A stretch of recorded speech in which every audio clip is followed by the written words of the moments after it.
The 9-year-old girl's scream cut through the desert heat like a knife. "They're going to kill you." Cyrus, ironbound, Madigan turned from the coffee machine, his hand instinctively moving to his waistband. The child was running straight at him, this tiny thing with wild eyes and scraped knees, pointing frantically toward the parking lot. "Hide. Please. They have guns." Through the gas station window, Cyrus saw them. 6 men. Primer gray truck. Hands reaching under shirts. The kind of synchronized movement that separates amateurs from executioners. He had 30 seconds. Maybe less. The little girl grabbed his vest with trembling fingers. "I know what they do. I've seen it before. Please, you have to believe me." Behind the counter, an elderly woman's face went white. She knew that truck. She knew those men. Everything was about to explode. "Before we go any further, let me ask you something. If you believe courage comes in the smallest packages, if you think heroes can be 9 years old, hit that subscribe button right now. Only 3% of you watching are subscribed, and this story, this true story, deserves to be heard. Subscribe, because what happens in the next 60 seconds will make your heart stop. Let me take you back 6 hours. The August sun had turned Highway 93 into something cruel. Heat waves rose from the asphalt like ghosts, making the horizon shimmer and dance. Valle Verde fuel stop sat alone at mile marker 89, 47 miles from anywhere that mattered, 3 miles from nowhere at all. The gas station had been there since 1962. Faded green paint. Rusted pumps. A hand-painted sign that read, "Last Chance Fuel." Inside, the air conditioning wheezed against the desert heat. The smell of burnt coffee mixed with gasoline and dust. This was Abuela Carmen's kingdom. She'd run this place for 40 years, watching travelers pass through like sand through fingers. Truckers. Families. Drifters. And lately, the dangerous ones. The ones who didn't stop for gas. Her granddaughter, Nora Castellanos, sat in the corner window seat. Same spot. Every day. For 2 years. The journal in Nora's lap wasn't filled with drawings of princesses or puppies. License plates. Faces. Times. Patterns. Page after page of surveillance, meticulous and obsessive. 9 years old, and she'd already learned what most people never figure out, how to read danger before it arrives. The roar of the Harley-Davidson broke the afternoon silence. Nora's pencil stopped moving. She watched the lone rider coast into the lot, a mountain of leather and metal, moving with the careful precision of someone who knows exactly how much attention he draws. Cyrus Madigan didn't look like salvation. He looked like trouble on 2 wheels. 47 years old. Arms covered in ink that told stories in pictures, a screaming eagle, a phoenix rising, coordinates that marked places he'd rather forget. His leather vest bore patches that made most people cross streets. Hell's Angels. Oakland chapter. President. But Nora didn't see the patches. She saw his eyes. Tired eyes. Sad eyes. The kind that come from carrying weight for too long. He dismounted slowly, favoring his left side. Old injury, Nora noted. Knife wound, probably. 3 years ago, maybe 4. She'd gotten good at reading scars. Inside, Carmen looked up from her register. She'd seen his type before, 40 years of seeing them. Restrooms in back. Coffee's fresh if you're brave. Cyrus almost smiled. Appreciated, ma'am. He noticed the memorial on the wall immediately. Candles. Flowers. Photos of a young couple. He knew death shrines when he saw them. He'd built enough. What Cyrus didn't know, what he couldn't know, was that 3 days ago, someone had put a price on his head.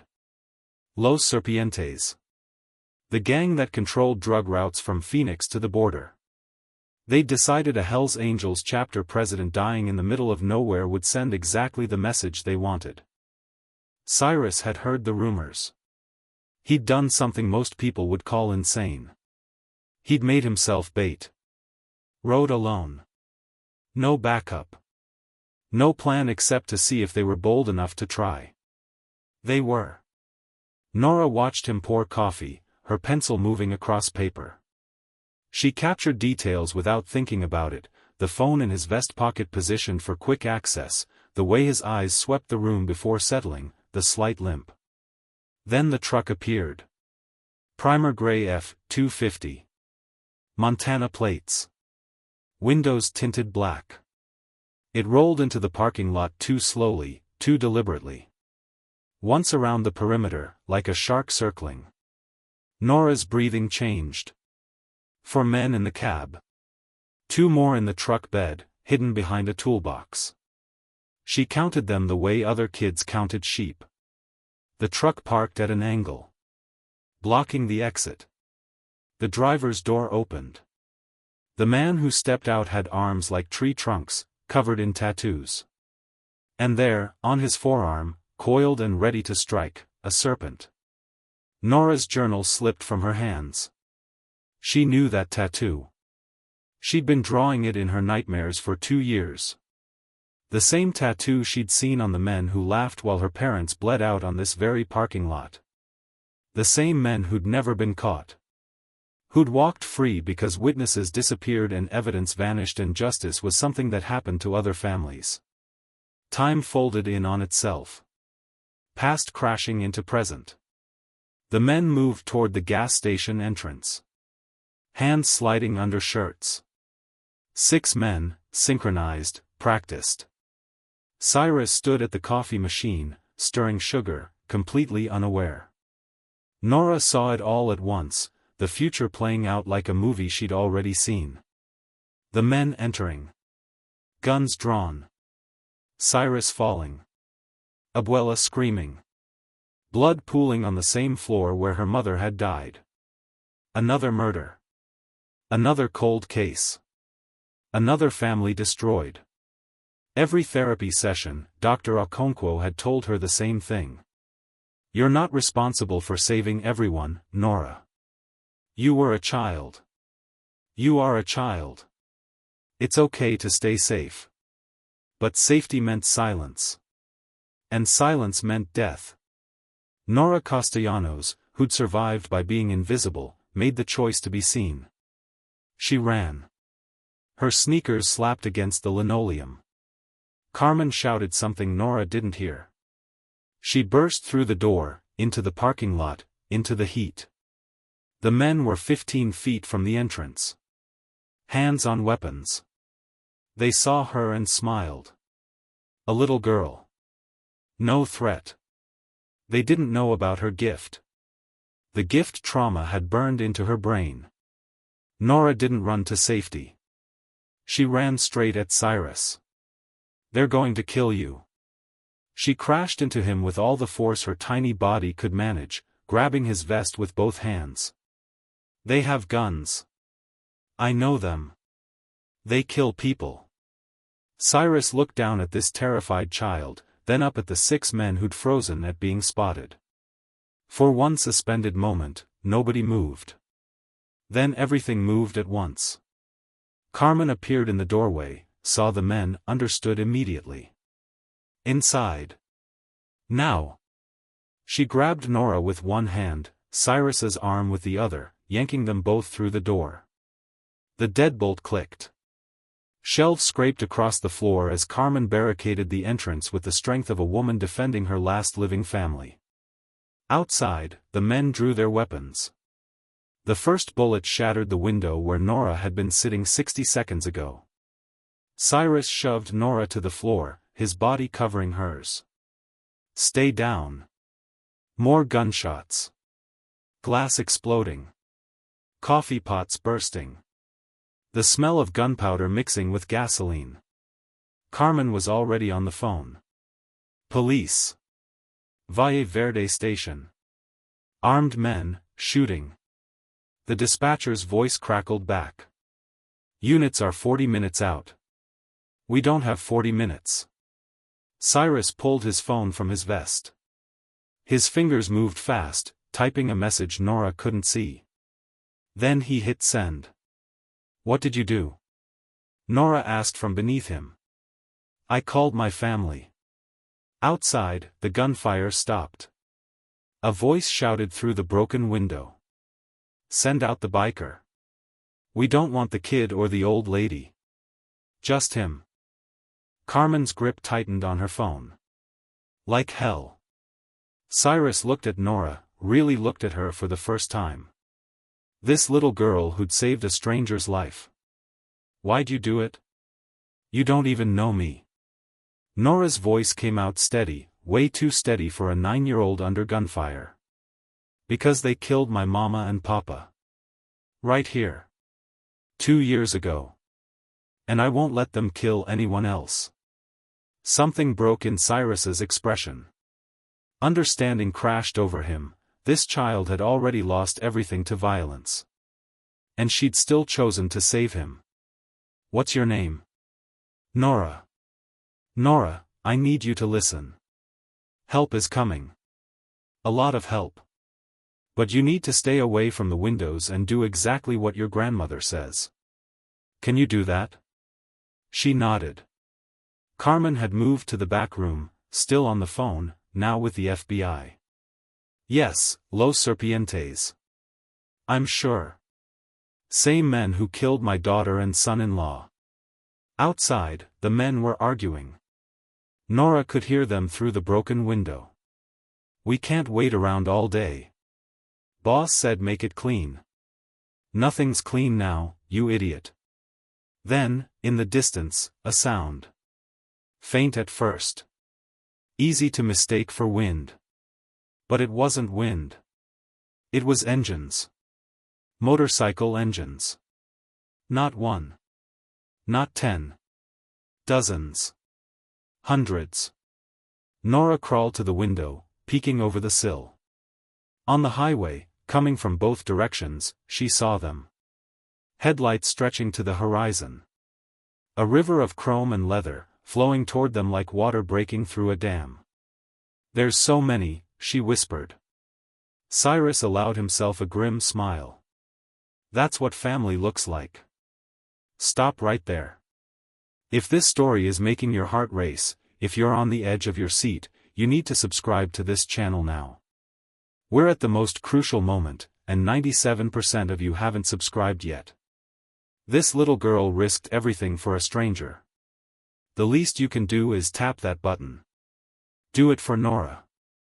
Do it because real courage deserves to be witnessed. Subscribe now, because what happens next will leave you absolutely speechless. The Hells Angels arrived like thunder. Over 500 bikers from 4 states, California, Nevada, Arizona, New Mexico. Cyrus's emergency alert had gone out to every chapter within riding distance. And they'd come. All of them. The lead pack rolled into the parking lot first, forming a wall of motorcycles between the gas station and the truck. Then another wave. Then another. The roar was deafening. The ground vibrated. The 6 gang members suddenly looked very small. They tried to run. One made it 3 steps before motorcycles boxed him in. Another jumped in the truck, but couldn't move. Harleys surrounded it completely, 3 deep. No shots fired. No violence needed. Just overwhelming, undeniable presence. A biker dismounted, a woman, tall and covered in road dust. Ironbound. You good? I'm good, Reaper. Thanks to the kid. Within minutes, police sirens joined the motorcycle symphony. Sheriff's Department. State Police. And then the black SUVs. FBI. An agent stepped out, surveying the scene with amazement. What in the hell happened here? Carmen emerged from the gas station, Nora behind her. Those 6 men killed my daughter and son-in-law 2 years ago. Right here. My granddaughter witnessed it. And they just tried to kill this man. The agent's expression changed. He walked to the gang members, now cuffed and on the ground, and pulled out his phone. Scrolling through photos. Comparing faces. Jesus Christ. These are the Serpientes' leadership. We've been hunting them for 2 years. He turned to Nora. You're the Rodriguez girl. From the cold case. Nora nodded. Did you see these men today? Can you identify them? I've seen them every night for 2 years, Nora said quietly. In my dreams. I memorized their faces.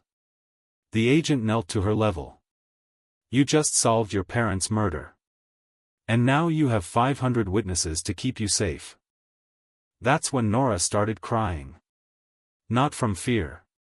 From relief. 2 years of carrying the weight of unsolved justice, and finally, it was over. Cyrus Madigan walked over, moving slowly, and knelt beside her. You saved my life, kid.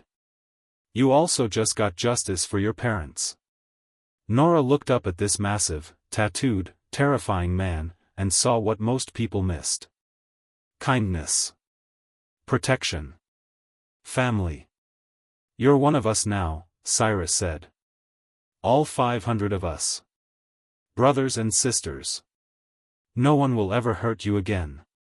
He removed a patch from his vest, Oakland chapter, with the Hells Angels insignia. An honor only given to members. He pressed it into Nora's hands. You earned this.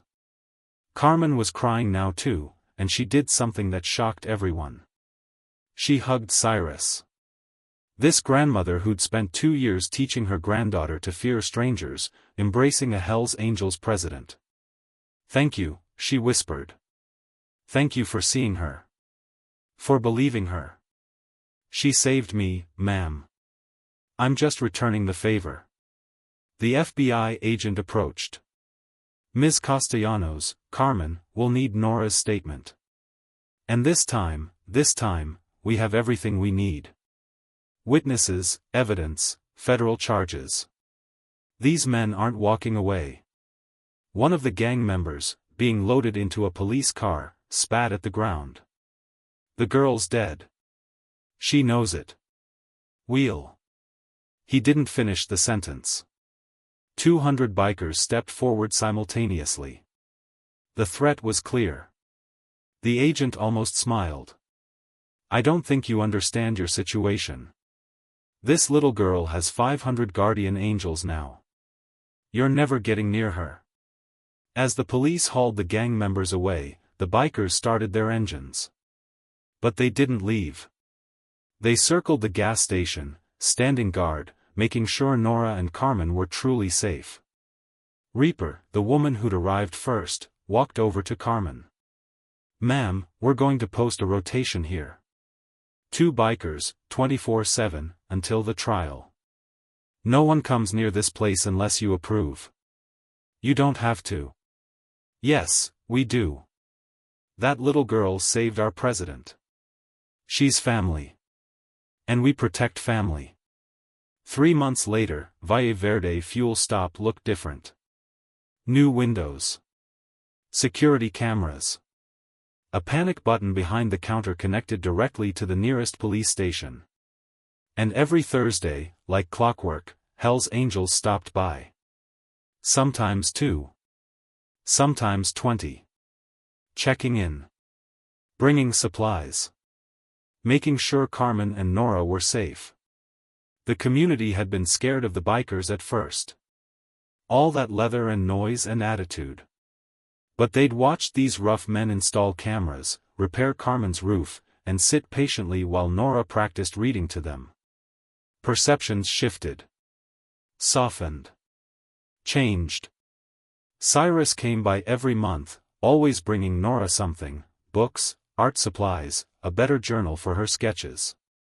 He'd learned that she still drew compulsively, still catalogued the world around her. The drawings help, Dr. Okonkwo had explained to him. Her brain processed trauma by becoming hypervigilant. We can't erase that.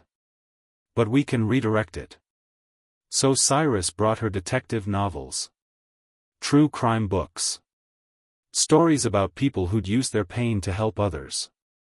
And he'd started something else. Something bigger. The Nora Rodriguez Foundation for Children of Violence. Scholarships for kids who'd lost parents to gang activity. Therapy programs. Legal assistance. Safety resources. The first recipient was a 10-year-old boy from Phoenix who'd watched his father die in a drive-by. His name was Marcus. He was afraid of everything. Nora met him at the Foundation's first ceremony. She wore her Hell's Angels patch on her jacket. She wore it everywhere now.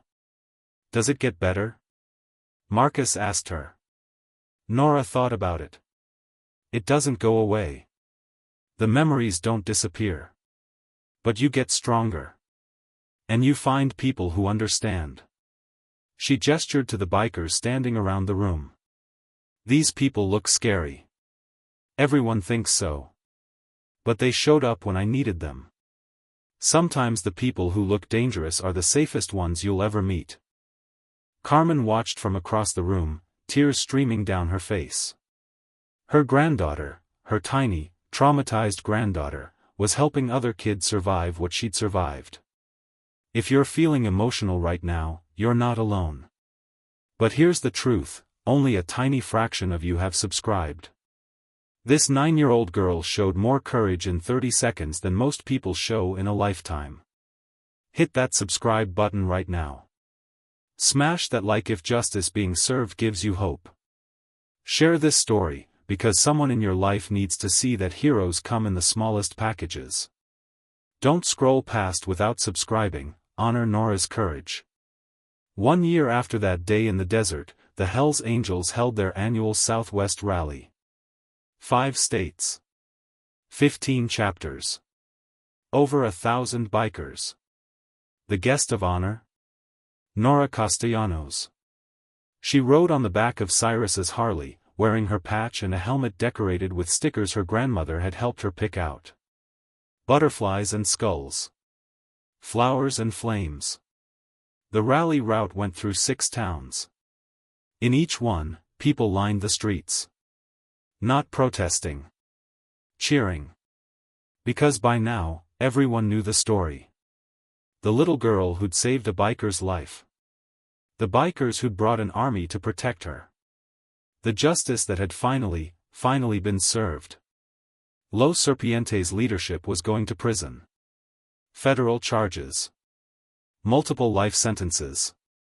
The case that had been cold for 2 years was now closed, solved by a 9-year-old's courage and photographic memory.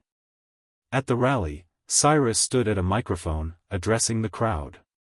Most people see us and cross the street. They see the leather, the patches, the bikes, and they assume we're the danger. But Nora saw something different. She saw people who show up. Who protect. Who don't abandon family. He gestured to Nora, standing beside him.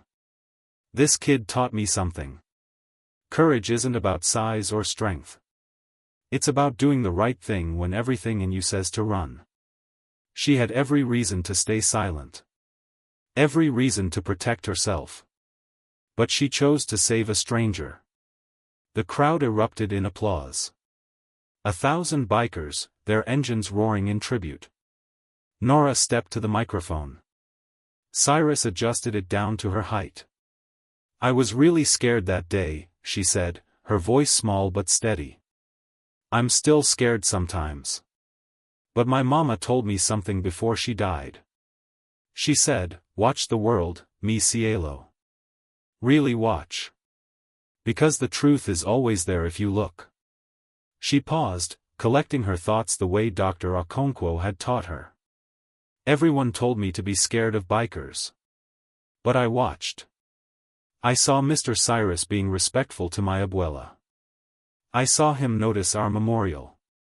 I saw him being kind. So when danger came, I knew who the real monsters were. And I knew who would help. She looked out at the sea of leather and chrome. Don't judge people by how they look. Judge them by what they do. These people, they showed up. They protected us. They got justice for my parents. That's all that matters. The applause was deafening. Later, at her parents' grave, Nora knelt in the dirt with Cyrus beside her. She placed fresh flowers on both headstones. "Mama, Papa," she whispered. "They got them. All of them. And I'm safe now. Really safe. I have so many people watching over me." Cyrus put a hand on her shoulder. "You did that, kid. You made yourself heard when it mattered most." "I learned it from Mama," Nora said. "She taught me to see.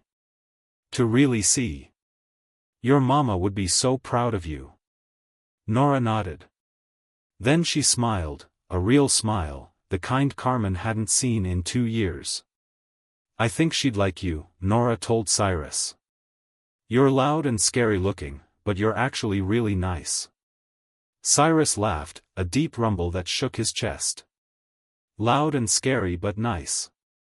I'll take it." Back at the gas station, Carmen had prepared food for the bikers. Tables set up outside, covered with homemade tamales and agua fresca.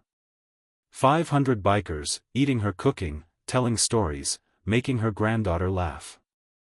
The local news showed up. Carmen shooed them away at first, but Cyrus convinced her. "Let them tell the story," he said. "Let people see what really happened here. How a kid's courage changed everything." So Carmen agreed to an interview. "What do you want people to know?" the reporter asked. Carmen looked at the bikers, then at her granddaughter, running between motorcycles with other children from town who'd stopped being scared. "I want people to know that families come in all forms. That protection doesn't always look like a police badge. And that my granddaughter, she saved not just one life that day. She saved her own. She took back her power from the men who stole her childhood." The reporter turned to Cyrus. "And you? What would you say to people who are still afraid of bikers?" Cyrus chose his words carefully. "I'd say this. We're not asking you to stop being cautious. The world is dangerous. But don't let fear make you blind. That little girl saw past what we looked like. She saw what we stood for. Family. Loyalty. Protection. Those aren't biker values. Those are human values. We just happen to have louder engines." The story went viral. Within a week, millions of people had watched the news segment. Comments poured in from around the world. "This restored my faith in humanity. I'll never look at bikers the same way again. That little girl is braver than I'll ever be."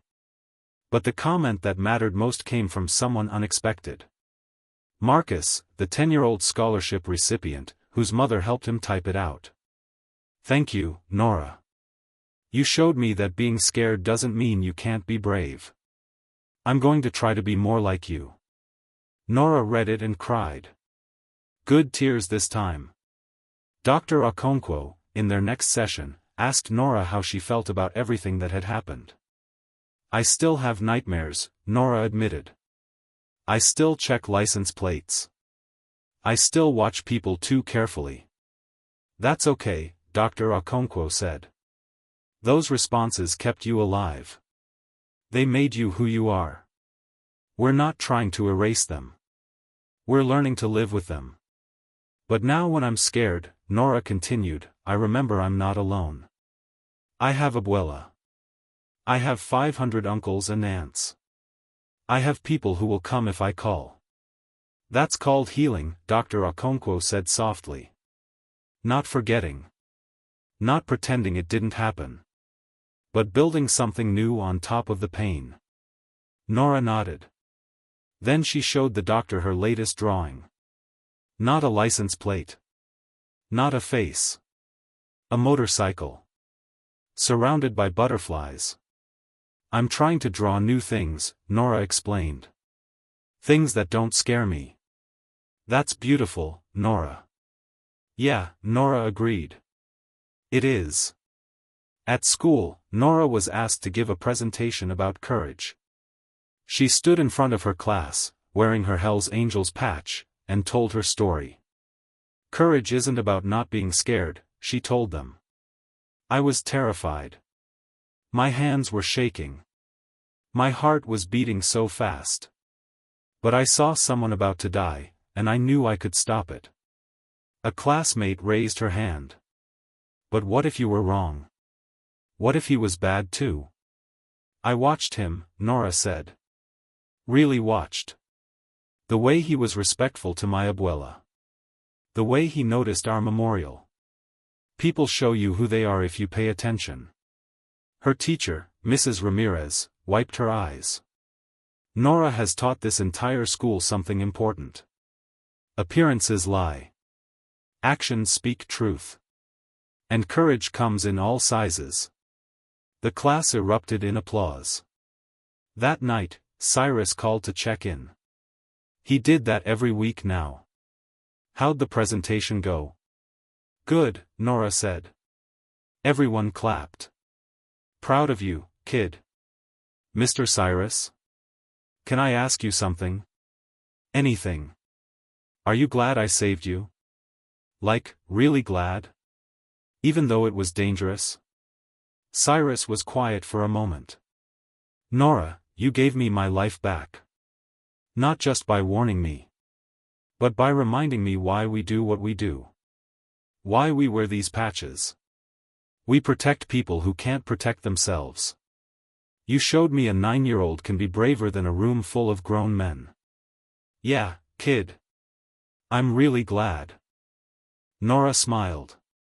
Good. Because I'd do it again. I know you would. That's what makes you family. 2 years after that day in the desert, Valle Verde fuel stop was still standing. Still serving travelers. Still run by Carmen, with Nora helping after school. But now there was a plaque by the door, in memory of Diego and Valentina Castellanos. And in honor of the courage it takes to speak up when silence feels safer. Underneath, a photo. Nora, standing between Cyrus and Carmen, wearing her Hell's Angels patch, smiling wide. The caption read, "Family protects family." Always. Nora, now 11, still kept her journal. Still sketched. Still noticed things other people missed. But now she also noticed beauty. Kindness. Hope. She'd learned that trauma doesn't define you. It shapes you. And you get to decide what you build with that shape. Some days were still hard. Some nights, the nightmares returned. But on those nights, she'd call Cyrus. Or one of her many biker aunts and uncles. And they'd talk until the fear faded. Because that's what family does. They show up. They answer the phone. They remind you that you're not alone. And when Nora looked at her Hell's Angels patch, the one Cyrus had given her that day, she didn't see danger. She saw protection. Loyalty. Love in its fiercest form. She saw 500 people who'd crossed state lines to save a man they'd never met, because he was family. She saw a community that had learned to look past leather and tattoos to see the humans underneath. Most importantly, she saw herself. 9 years old, terrified, but running toward danger instead of away. Choosing courage when every instinct screamed to hide. That's the girl she was becoming. That's the woman she'd someday be. If this story moved you, if it reminded you that courage isn't about size or age, if it proved that family is about loyalty and not blood, then do 3 things right now. Subscribe to this channel because we bring you real stories of real heroes that mainstream media ignores. Hit that like button if you believe in second chances and breaking stereotypes. And share this video because someone you know needs to hear Nora's message: trust your instincts, speak up, and never judge a book by its cover. Comment below, what would you have done in Nora's place? Thank you for being part of our community. That subscribe button? Hit it now. For Nora. For courage. For truth. Because this is exactly what real heroism looks like.